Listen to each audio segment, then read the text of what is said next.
Under the Pantawid Pamilyang Pilipino Program, pinipili po natin yung pinakamamahirap nating mga kababayan.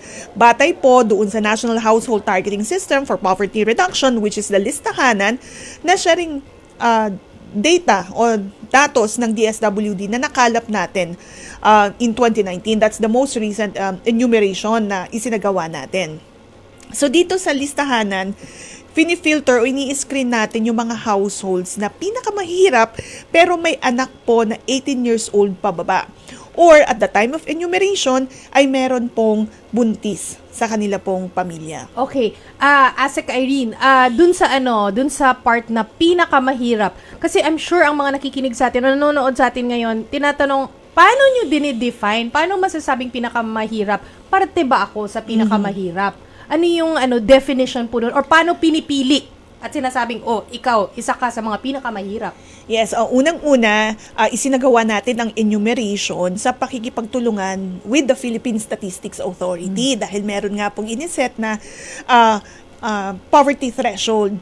Meron pong binigay na datos ang PSA, gamit din po yung Family Income and Expenditure Survey upang matukoy ano po ba o sino yung mga pamilya na ang kinikita sa isang buwan ay hindi higit sa 10,000 piso. Pag sinabing hindi higit sa 10 piso isang buwan, buong income na yan ng household. Tama po Hindi yan, yung isang tao lang. Buong income na yan. And of course, may bilang din ng mga family members. Dahil nga po, tinitingnan natin kung magkano po ba yung kinikita at magkano rin po yung kanilang ginagastos sa isang buwan.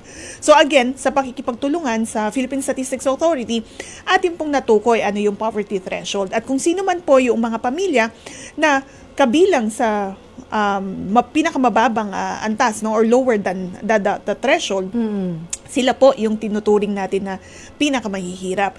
Aside from that, when we did the National Household Targeting System for Poverty Reduction and Enumeration, tiningnan din po natin yung mga observable indicators. Ano po yung observable indicators? Yes, kagaya po ng saan po gawa yung kanilang mga tahanan, gawa po ba sa semento, sa kahoy, sa mga light materials, at tinitingnan din po natin kung meron ba silang mga appliances.